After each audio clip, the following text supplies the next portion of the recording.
नमस्कार दोस्तों, कविता Yadav YouTube channel पर आप सभी का स्वागत है।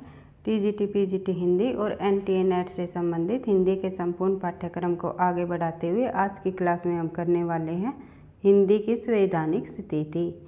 हिंदी की संवैधानिक स्थिति EMRS टीजीटी हिंदी में भी ये टॉपिक इंक्लूड किया हुआ है, DSSS में भी पूछा जाता है और एनटीए नेट के लिए तो इम्पोर्टेंट है ही। तो इसलिए आज का ये टॉपिक वेरी इम्पोर्टेंट टॉपिक माना जाएगा, क्योंकि यहाँ से हर परीक्षा में प्रश्न पूछे जाते हैं। चाहे आप एनटीए नेट की परीक्षा दे लो, EMRS टीजीटी पीजीटी या यूपी टेट या अदर किसी भी स्टेट के हिंदी संबंधी जो परीक्षाओं में प्रश्न पूछे जाते हैं, तो हिंदी की संवैधानिक स्थिति, राजभाषा, राष्ट्रभाषा, अनुच्छेदों से संबंधित प्रश्न पूछ लिए जाते हैं। तो आज की क्लास में हम करने वाले हैं हिंदी की संवैधानिक स्थिति। बढ़ते हैं अपने फर्स्ट पॉइंट की तरफ, ज़्यादा टाइम वेस्ट न करते हुए, क्योंकि आज की क्लास थोड़ी लंबी हो सकती है, थोड़ा ये लंबा टॉपिक है। इसके बाद जो इसमें EMRS के पाठ्यक्रम टीजीटी हिंदी में और इंक्लूड किए हुए हैं, इसी से संबंधित जैसे संपर्क भाषा, मानक भाषा, कार्यालय हिंदी, प्रयोजनमूलक हिंदी, तो इन सभी टॉपिकों को हम कंप्लीट करेंगे, क्योंकि EMRS का पेपर हमारा कभी भी हो सकता है। पहले हम टीजीटी पीजीटी हिंदी के पाठ्यक्रम को आगे बढ़ाते हुए धीरे धीरे उसके अंदर ही एनटीए नेट से संबंधित जो नए पाठ्यक्रम के आधार पर टॉपिक लिए गए हैं उनको भी हम करते हुए चल रहे हैं। तो बढ़ते हैं अपने फर्स्ट पॉइंट की तरफ। संविधान द्वारा स्वीकृत सरकारी कामकाज की भाषा राजभाषा कहलाती है। जो संविधान द्वारा स्वीकृत सरकारी कामकाज की जो भाषा होती है उसे ही हम क्या कहते हैं? राजभाषा। राजभाषा का प्रावधान संविधान की धारा 343 से 351 के अनुच्छेदों में वर्णित है। ये आपको पता ही है, क्योंकि इसका जो भाषाओं से संबंधित राजभाषा का जो प्रावधान दिया गया है उसमें अनुच्छेद 343 से लेकर 351 तक के अनुच्छेदों में पढ़ने को हमें मिलेंगे। तो देख लेते हैं एक एक करके, हम आगे पढ़ेंगे कि कौन से अनुच्छेद में क्या दिया गया है, क्या शामिल किया गया है, क्या मुख्य मुख्य बातें दी गई है। तो देख लेते हैं।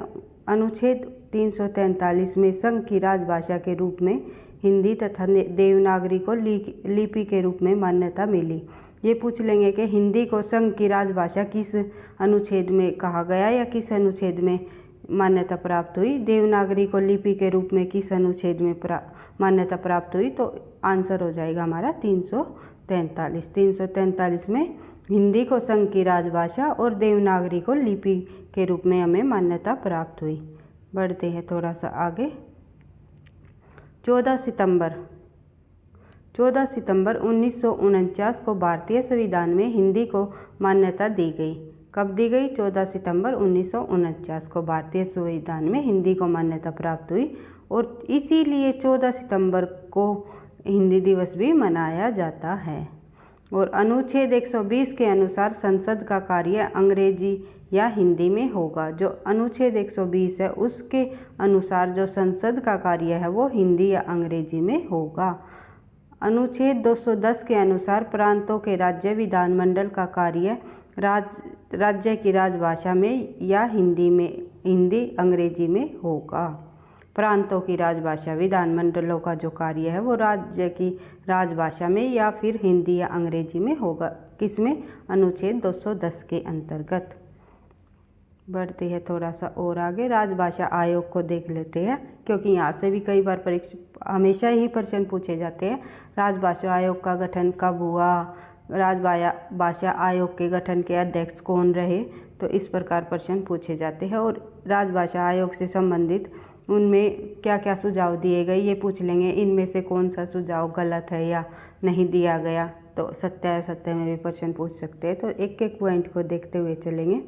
राष्ट्रपति राजेंद्र प्रसाद ने एक राजभाषा आयोग की नियुक्ति की, यानी कि राजभाषा आयोग की नियुक्ति किन्होंने की? राष्ट्रपति राजेंद्र प्रसाद ने। लेकिन उनके अध्यक्ष बनाए गए BJ खरे। ये पूछा जाता है परीक्षा में, भाई राजभाषा आयोग के प्रथम अध्यक्ष कौन रहे, तो BJ खरे यानी कि बाल गंगाधर खरे को बनाया गया। और इसमें सदस्यों की संख्या कितनी रही? कहीं आपको 20 देखने को मिलेगा, कहीं 21 देखने को मिलेगा। कुछ बुकों में मैंने देखा कि 20 भी संख्या बताई गई है, लेकिन इसमें 21 ही हमें मतलब सही लगी, मानक रूप से 21 ही मानेंगे। और अगर 21 अगर ऑप्शन में ना हो तो आप 20 भी लगा सकते हो। तो लेकिन हर एक पहलू को लेते हुए चलेंगे हम, कि आपको कन्फ्यूजन ना हो किसी भी प्रकार की। अगर 20 और 21 अगर ऑप्शन में दोनों हो तो 21 को ही अधिक बुकों में मैंने देखने को मिला है कि 21 सदस्यों की संख्या रही। बढ़ते हैं आगे। वैसे तो दोनों मिलेगा, नहीं मिलेगा तो एक ही मिलेगा, 20 या 21। तो अगर 20 हो तो 20 भी आप लगा सकते हो, लेकिन सही रूप से 21 ही है। 15 जुलाई 1955 को राजभाषा आयोग की प्रथम बैठक हुई। कब हुई? 15 जुलाई। अगर महीने का भी नाम पूछ लिया जाए तो वैसे तो सन पूछते हैं कि राजभाषा आयोग का गठन किस सन में हुआ, तो 1955 में। कई बार महीने का भी दे देते हैं ऑप्शन में कि 5 जुलाई 1955 में, 10 जुलाई 1955 में, 15 जून 1955 में। तो इस तरह आपको याद रखना है कि 15 जुलाई 1955 को राजभाषा आयोग की प्रथम बैठक हुई, जिसमें मुख्य सुझाव दिए गए जो निम्न हैं। कौन कौन से सुझाव दिए गए इसमें देख लेते हैं।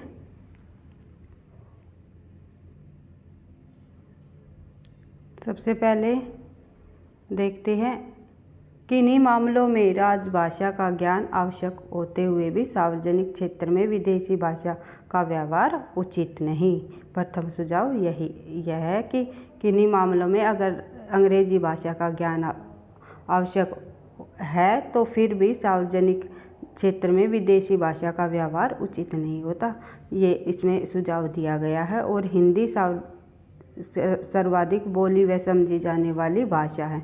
सबसे अधिक बोली व समझी जाने वाली भाषा कौन सी रही? हिंदी। यही संपूर्ण भारत का एक माध्यम है। दूसरा सुझाव इसमें ये दिया गया। और तीसरा देख लेते हैं, हिंदी क्षेत्र के विद्यार्थियों को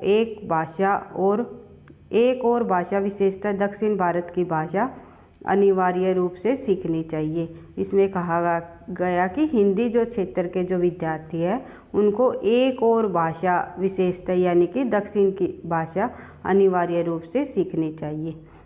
अगला सुझाव दिया गया इसमें, 14 वर्ष की उम्र तक भारत के प्रत्येक छात्र को हिंदी का ज्ञान होना चाहिए। और प्रतियोगी परीक्षाओं में हिंदी का एक अनिवार्य प्रश्न पत्र रखा जाए। अगला है, संसद द्वारा विधान मंडलों में हिंदी और प्रादेशिक भाषाओं का व्यवहार होना चाहिए। और नेक्स्ट है, भारत सरकार के प्रकाशन अधिक से अधिक हिंदी में हो। ये भी इसमें एक सुझाव रखा गया। और भारत की भाषाओं में निकटता लाने की व्यवस्था होनी चाहिए। ये 8 सुझाव इसमें मुख्य दिए गए राजभाषा आयोग की प्रथम बैठक में। इसके बाद देख लेते हैं, संविधान के अनुच्छेद 344 में राजभाषा से संबंधित आयोग और संसदीय समिति का जो उल्लेख है। इसमें बताया गया कि संविधान के अनुच्छेद 344 में राजभाषा से संबंधित आयोग और संसदीय समिति का उल्लेख किया गया है। और अनुच्छेद 344 के अनुसार प्रारंभ में 5 वर्ष तक की समाप्ति पर राष्ट्रपति एक आयोग गठित करेगा, जो निश्चित की जाने वाली एक प्रक्रिया के अनुसार राष्ट्रपति को सिफारिश करेगा कि इन शासकीय प्रयोजनों के लिए हिंदी का प्रयोग अधिकाधिक किया जा सकता है। साथ ही अंग्रेजी न्यायालयों में प्रयुक्त होने वाली भाषा के स्वरूप, विभिन्न प्रयोजनों के लिए अंकों का रूप तथा संघ की राजभाषा तथा राज्य के बीच एक दूसरे राज्य के बीच भाषा संबंधी सुझाव देगा। जो संघ की राजभाषा तथा राज्य के बीच एक दूसरे राज्य के बीच जो भाषा संबंधी सुझाव है वो देगा। किस में बताया गया है? ये अनुच्छेद 44 में क्या बताया गया है कि राष्ट्रपति द्वारा राजभाषा आयोग व समिति के गठन से संबंधित है। ये जो अनुच्छेद दिया गया है इसमें मुख्य रूप से यही बात है, क्या है कि राष्ट्रपति द्वारा राजभाषा आयोग व समिति के गठन से संबंधित इसमें बताया गया है। सब नेक्स्ट पॉइंट देख लेते हैं। 345 के अनुसार किसी राज्य का विधानमंडल विधि द्वारा उस राज्य में प्रयुक्त होने वाली या किन्हीं अन्य भाषाओं को या हिंदी को शासकीय प्रयोजनों के लिए स्वीकार करेगा और ऐसा नहीं हो सकने की स्थिति में अंग्रेजी का प्रयोग यथावत रहेगा। इसमें भी यही बात कही गई है, देखी जाए तो एक तरह से कि इसमें भी राष्ट्रपति द्वारा राजभाषा आयोग एवं समिति के गठन की ही बात कही गई है। 3 अनुच्छेद ऐसे रहे हैं कि तीनों के अंतर्गत यही बात बोली गई है। 345 नहीं 4 अनुच्छेद रहे हैं भाई, 4 अनुच्छेदों में यही इसी तरह की बात कही गई है। 344, 345, 346 और 47 में हमें क्या देखने को मिलेंगे कि 344 में राष्ट्रपति द्वारा राजभाषा आयोग व समिति के गठन से संबंधित है और अनुच्छेद 345, 46 और 47 में क्या दिखाया गया है ये हम आगे देख लेते हैं कि इनमें दिए गए हैं प्रादेशिक भाषाओं से संबंधित प्रावधान दिए गए हैं। इनमें 345, 46, 47 में क्या दिए गए हैं, प्रादेशिक भाषाओं से संबंधित प्रावधान, प्रादेशिक भाषाओं से संबंधित। बढ़ते हैं, देख लेते हैं किस प्रकार से दिए गए हैं। तो 345 के अनुसार किसी राजभाषा का विधान मंडल विधि द्वारा उस राज्य में प्रयुक्त होने वाली या किन्हीं अन्य भाषाओं को या हिंदी को शासकीय प्रयोजनों के लिए स्वीकार करेगा और ऐसा नहीं हो सकने की स्थिति में अंग्रेजी का प्रयोग यथावत रहेगा।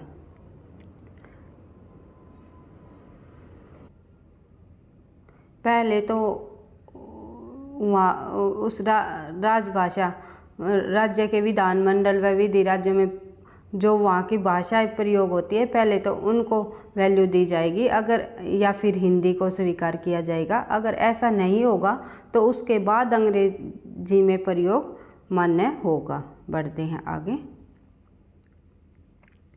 अनुच्छेद 346 के अनुसार संघ द्वारा अधिकृत भाषा एक राज्य और दूसरे राज्य के बीच में तथा किसी राज्य और संघ की सरकार के बीच पत्र आदि की राजभाषा होगी।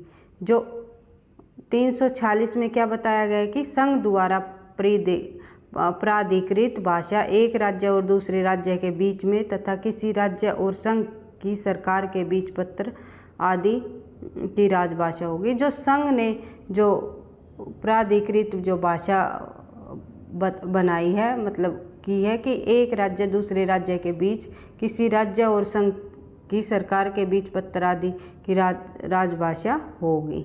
ये इसमें किस में बताया गया है, 346 में अनुच्छेद में। 347 में देख लेते हैं। 347 के अनुसार यदि किसी राज्य की जनसंख्या का एक बड़ा भाग यह चाहता हो कि उसके द्वारा बोली जाने वाली भाषा को उस राज्य में मान्यता दी जाए तो इस निमित्त से मांग की जाए तो राष्ट्रपति यह निर्देश दे सकेगा कि किसी भाषा को भी उस राज्य में सर्वत्र या उसके किसी भाग में ऐसे प्रयोजन के लिए जो वह विनिर्दिष्ट करे शासकीय मान्यता दी जाएगी।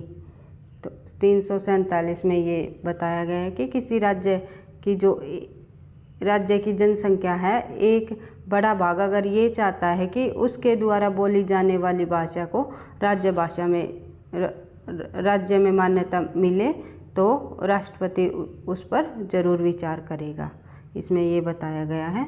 तो सीधी सी बात है कि 345, 346 और 347 में प्रादेशिक भाषाओं से संबंधित ही प्रावधान है।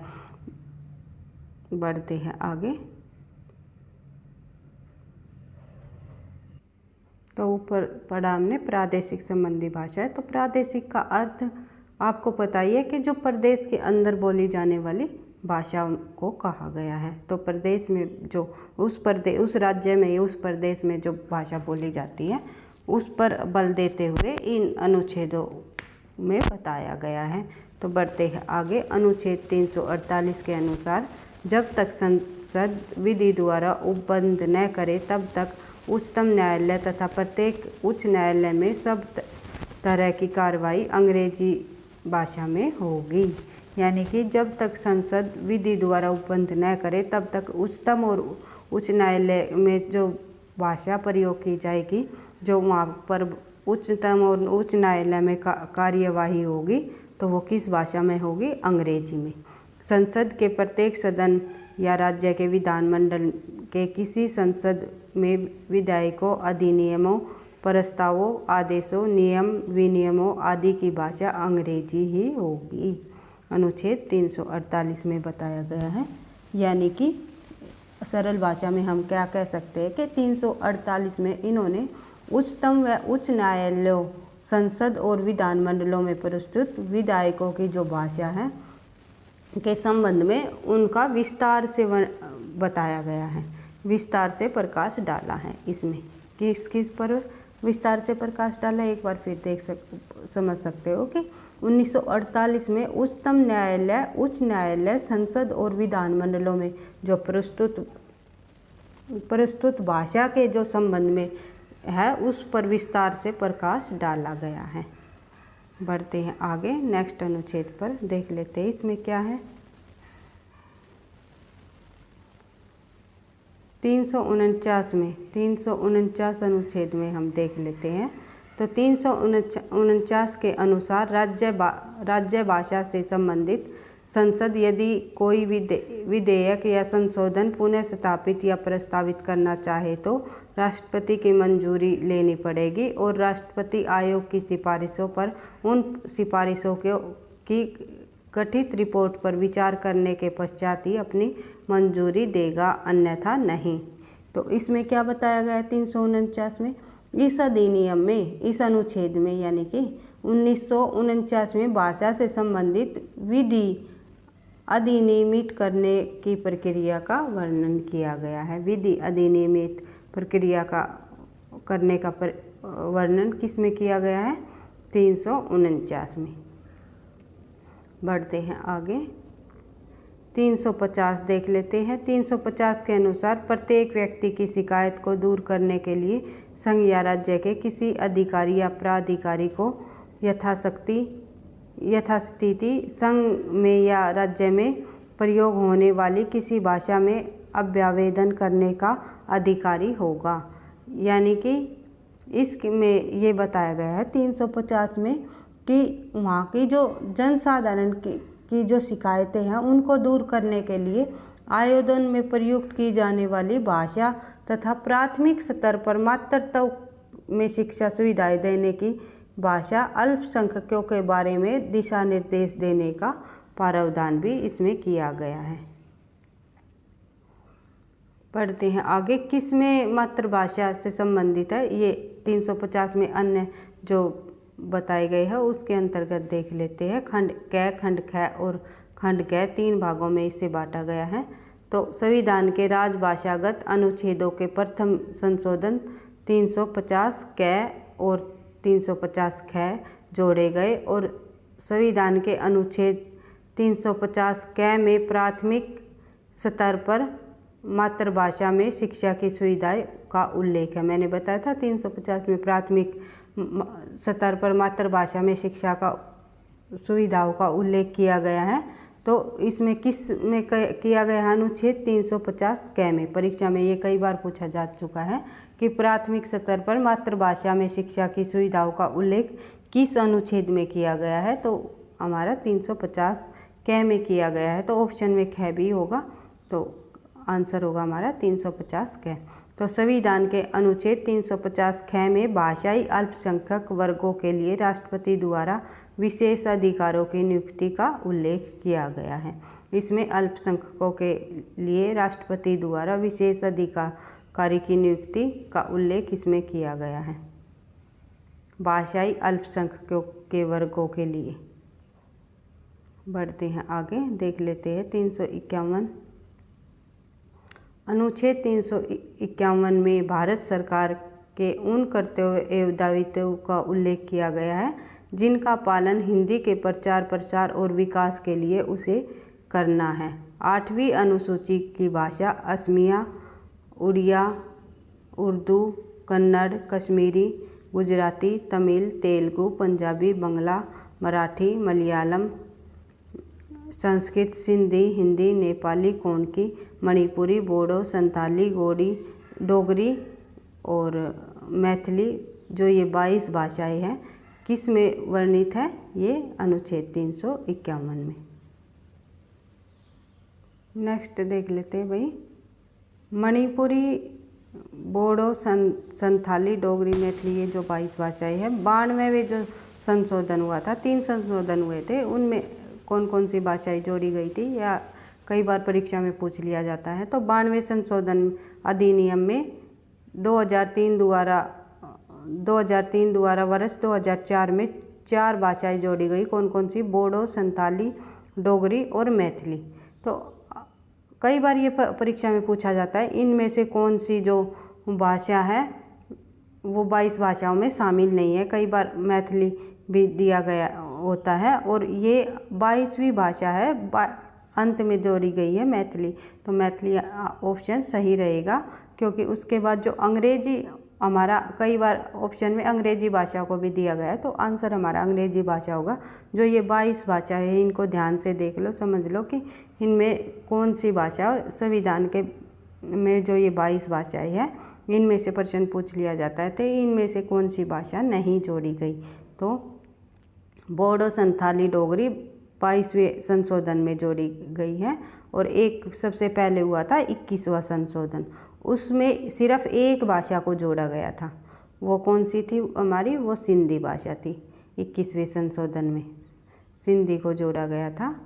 1900, आप लोगों को पता ही है कि 1967 ईस्वी में 21वां संशोधन हुआ था।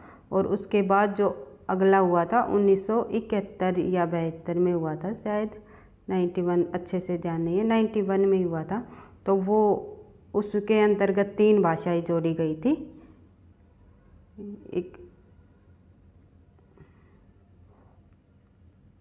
उसके अंतर्गत जोड़ी गई थी 3 भाषाएं। कौन कौन सी? एक नमक से याद रख लो भाई, मैं क्या नमक। कौन कौन सी? नेपाली, मणिपुरी और कोंकणी।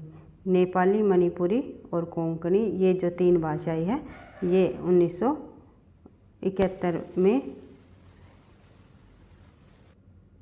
सॉरी भाई 1971 बोल रही हूँ मैं, 1971 नहीं है, 1992 है, 1992 1992 में जोड़ी गई थी, 1992 में। और संशोधन था 71वां संशोधन था, 71वां संशोधन था। और 1992 में 3 भाषाएं जोड़ी गई थी, नेपाली, कोंकणी और मणिपुरी।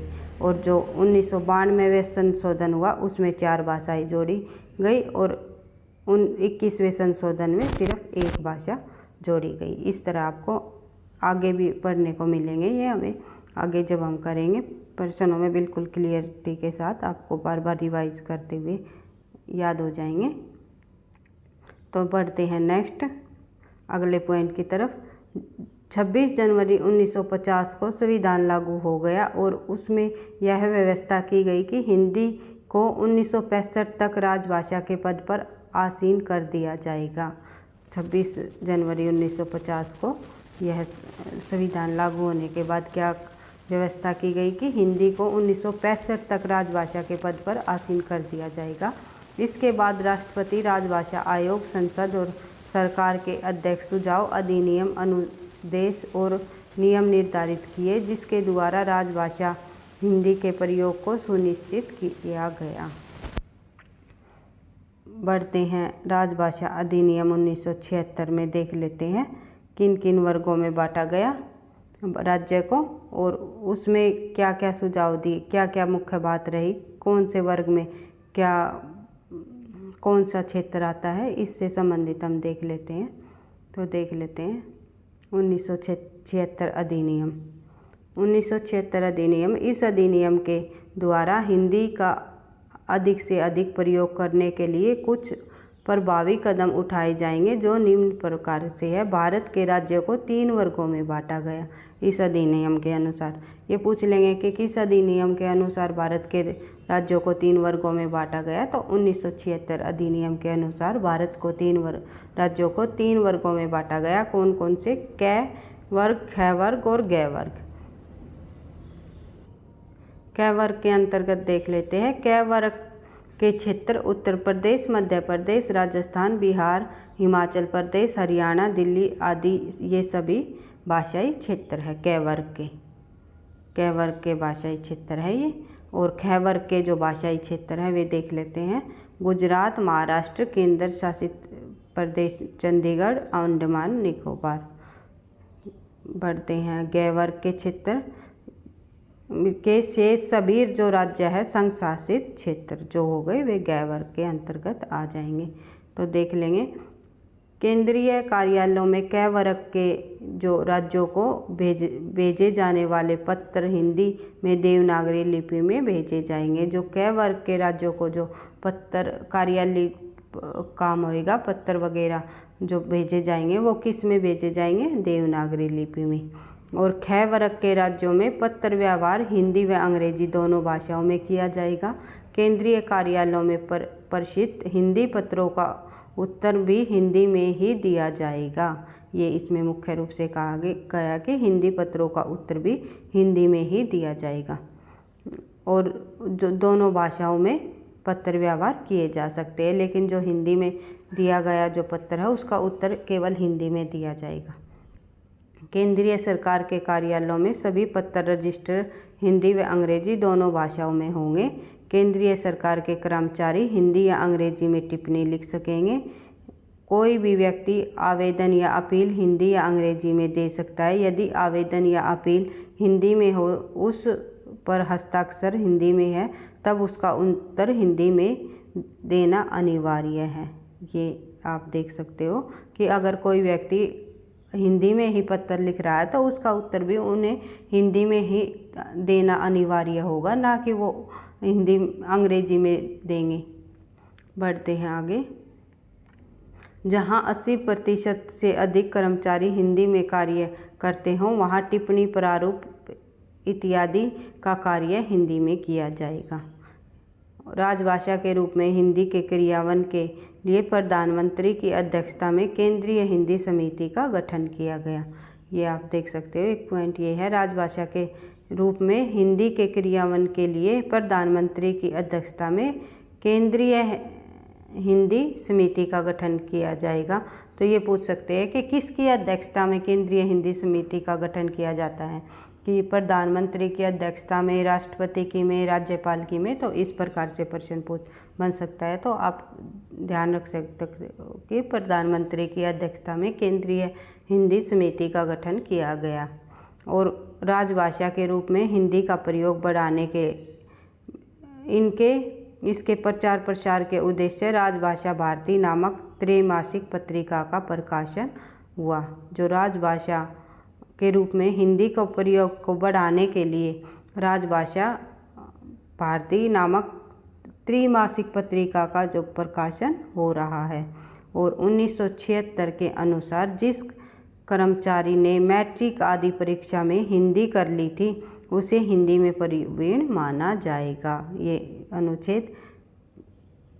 ये अधिनियम 1976 के अनुसार कहा गया है कि जिस कर्मचारी ने मैट्रिक आदि परीक्षा में हिंदी ली थी उसे हिंदी में प्रवीण माना जाएगा। पढ़ते हैं नेक्स्ट पॉइंट की तरफ। एक तो ही तथ्य रह गए। वीडियो आपको अच्छी लगी तो लाइक कर लेना भाई, आप लाइक करना भूल जाते हो, और इससे मुझे भी मोटिवेशन मिलता है नेक्स्ट क्लास बनाने के लिए। जितना लाइक और कमेंट्स होते हैं कि मुझे लगता है कि हाँ क्लास सही चल रही है और नेक्स्ट क्लास मुझे बनानी चाहिए। और आप लाइक और कमेंट नहीं करते तो अंदर से ये लगता है कि जो मैं कर रही हूँ, जो मैं बना रही हूँ, जो हमारी क्लासेस चल रही है सब वेस्ट हो रहा है। शायद कोई देख नहीं रहा, लाइक भी नहीं कर रहे, बच्चों को पसंद नहीं आ रही। तो आप सिर्फ मुझे यही एक यूट्यूब पे ये लाइक और कमेंट ही एक दूसरे से जुड़ने का एक माध्यम है कि अगर कोई टीचर आपको कुछ करा रहा है तो उसको तभी समझ आती है जब कमेंट्स और लाइक्स आ जाते हैं। तो इससे ये पता भी चल जाता है कि हाँ आपको और आगे काम करना चाहिए और इससे भी बेटर तैयारी करते हुए काम करना चाहिए, क्योंकि बच्चों को पसंद आ रहा है। अगर कोई कमी भी लग रही है क्लास में तो आप सुझाव भी दे सकते हो, मैम इस टॉपिक पर क्लास चाहिए, इस तरह चाहिए, आप ये ये नहीं समझा पा रहे, या कुछ भी आपको लग रहा है तो मैं बिल्कुल कमेंट्स बॉक्स पे ध्यान दूंगी और उसे सुधारने की भी कोशिश करूंगी। तो राजभाषा अधिनियम 1976 के अनुसार यदि किसी कर्मचारी ने प्राग या उसके समक्ष परीक्षा उत्तीर्ण कर ली है तो उसे हिंदी के कार्य साधक माना जाएगा। बढ़ते हैं आगे। केंद्रीय हिंदी निषेधालय भारत सरकार ने सरकारी कामकाज का माध्यम हिंदी बनाने के लिए हिंदी शिक्षण योजना का शुभारंभ किया और इस योजना के अंतर्गत केंद्रीय सरकार के कर्मचारियों को हिंदी सीखने के लिए प्रशिक्षण किया जाएगा। बढ़ते हैं अगले पॉइंट की तरफ। भारत सरकार गृह मंत्रालय के राजभाषा विभाग के अंतर्गत केंद्रीय अनुवाद ब्यूरो कार्य कर रहा है। आजकल राजभाषा विभाग के अंतर्गत कौन कार्य कर रहा है? केंद्रीय अनुवाद ब्यूरो जो है वो अभी कार्य कर रहा है। इस प्रकार हमने देखे राजभाषा से संबंधित महत्वपूर्ण तथ्य, अनुच्छेदों से संबंधित महत्वपूर्ण तथ्य, हिंदी की संवैधानिक स्थिति। तो इस प्रकार से ये टॉपिक हमारा संवैधानिक स्थिति संबंधित कंप्लीट होता है। उसके बाद जैसे संपर्क भाषा और मानक भाषा, कार्यालय भाषा, इनसे संबंधित भी मैं टॉपिक लेकर के आऊँगी। और EMRS पाठ्यक्रम के अनुसार TGT PGT हिंदी की जो हमारी संपूर्ण हिंदी की तैयारी है, DSSS EMRS और NTA NET से संबंधित हम अपने पाठ्यक्रम को धीरे धीरे आगे बढ़ाते हुए इसी प्रकार से कंप्लीट करते हुए अपनी परीक्षा की तैयारी करेंगे। पढ़ते रहना, आगे बढ़ते रहना। वीडियो अच्छी लगी तो लाइक करना, दोस्तों के साथ शेयर करना, चैनल पर पहली बार हो तो सब्सक्राइब कर लेना। थैंक यू, धन्यवाद।